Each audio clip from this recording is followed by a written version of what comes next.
Pakistan high কমিশনের deputy high commissioner উপস্থিত হয়েছিলেন। তিনি বাংলা সাহিত্যের এক উজ্জ্বল নক্ষত্র ছিলেন।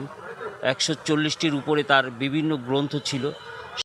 আজকে আপনারা জানেন যে কিছুক্ষণ আগেই কবি মাহমুদুল হাসান নিজামীর জানাজা শেষ হলো। এখানে অনেক দেশবরেণ্য কবি, সাহিত্যিক এবং পাকিস্তান হাই কমিশনের ডেপুটি হাই কমিশনার উপস্থিত হয়েছিলেন।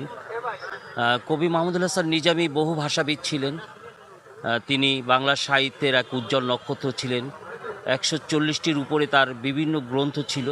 সেখানে গবেষণামূলক গ্রন্থ, অনুবাদ গ্রন্থ, বিশেষ করে ফার্সি, হিন্দি এই ভাষায় তার অনেকগুলো গ্রন্থ ছিল।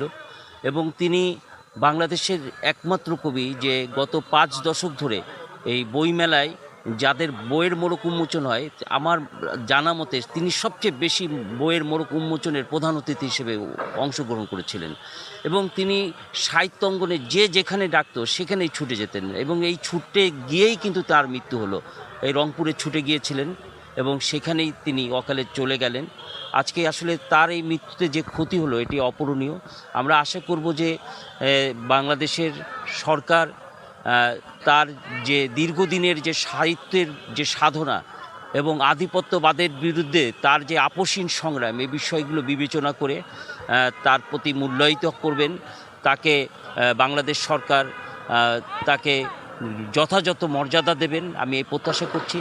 এবং সাহিত্যাঙ্গনে তার একটি উক্তি বলেই আমি আমার কথা শেষ করতে চাই।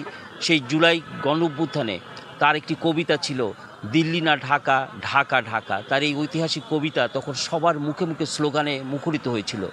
সেই মানুষটি আজকে আমাদের মাঝে নেই, কিন্তু তার রেখে যাওয়া উক্তি, তার কথা, তার সাহিত্য এদেশের মানুষ হাজার বছর ধরে লালন করবে। ধন্যবাদ।